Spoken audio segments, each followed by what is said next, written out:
شروع اللہ کا نام لے کر جو بڑا مہربان نہایت رحم والا ہے۔ ہم نے نوح کو ان کی قوم کی طرف بھیجا کہ پیشتر اس کے کہ ان پر درد دینے والا عذاب واقع ہو اپنی قوم کو خبردار کر دو۔ انہوں نے کہا کہ بھائیو، میں تم کو کھلے طور پر خبردار کرتا ہوں کہ اللہ کی عبادت کرو اور اس سے ڈرو اور میرا کہا مانو، وہ تمہارے گناہ بخش دے گا اور موت کے وقت مقرر تک تم کو مہلت عطا کرے گا۔ جب اللہ کا مقرر کیا ہوا وقت آ جاتا ہے تو تاخیر نہیں کی جاتی، کاش تم جانتے ہوتے۔ جب لوگوں نے نہ مانا تو نوح نے اللہ سے عرض کی کہ پروردگار، میں اپنی قوم کو رات دن بلاتا رہا لیکن میرے بلانے سے وہ اور زیادہ گریز کرتے رہے۔ جب میں نے ان کو بلایا کہ توبہ کریں اور تو ان کو معاف فرمائے تو انہوں نے اپنے کانوں میں انگلیاں دے لی اور اپنے اوپر کپڑے اوڑھ لیے اور اڑ گئے اور خوب تکبر کرنے لگے۔ پھر میں ان کو بلند آواز سے بھی بلاتا رہا، پھر علانیہ بھی اور رازداری سے بھی سمجھاتا رہا۔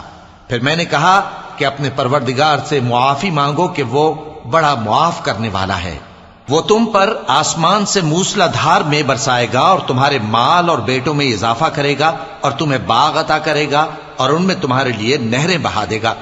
تم کو کیا ہوا ہے کہ تم اللہ کی عظمت کا اعتقاد نہیں رکھتے، حالانکہ اس نے تم کو طرح طرح کی حالتوں میں پیدا کیا ہے؟ کیا تم نے نہیں دیکھا کہ اللہ نے 7 آسمان کیسے اوپر تلے بنائے ہیں اور چاند کو ان میں روشن بنایا ہے اور سورج کو چراغ بنا دیا ہے؟ اور اللہ ہی نے تم کو زمین سے ایک خاص طرح سے پیدا کیا ہے، پھر اسی میں تمہیں وہ لوٹا دے گا اور اسی سے تم کو نکال کھڑا کرے گا۔ اور اللہ ہی نے زمین کو تمہارے لیے فرش بنایا تاکہ اس کے بڑے بڑے کشادہ رستوں میں چلو پھرو۔ آخر میں نوح نے عرض کی کہ میرے پروردگار، یہ لوگ میرے کہنے پر نہیں چلے اور ایسوں کے تابع ہوئے ہیں جن کو ان کے مال اور اولاد نے نقصان کے سوا کچھ فائدہ نہ دیا، اور وہ بڑی بڑی چالیں چلے اور کہنے لگے کہ اپنے معبودوں کو ہرگز نہ چھوڑنا، اور ود اور سوا اور یغوث اور یعوق اور نصر کو کبھی نہ چھوڑنا۔ اور اے پروردگار، انہوں نے بہت لوگوں کو گمراہ کر دیا ہے، اور تو ان ظالموں کو اور زیادہ گمراہ کر دے۔ آخر وہ اپنے گناہوں کے سبب پہلے غرقاب کر دیے گئے، پھر آگ میں ڈال دیے گئے، تو انہوں نے اللہ کے سوا کسی کو اپنا مددگار نہ پایا۔ اور پھر نوح نے یہ دعا کی کہ میرے پروردگار، ان کافروں میں سے کسی کو زمین پر بستہ نہ رہنے دے، اگر تو ان کو رہنے دے گا تو یہ تیرے بندوں کو گمراہ کریں گے، اور ان سے جو اولاد ہوگی وہ بھی بدکار اور ناشکری ہوگی۔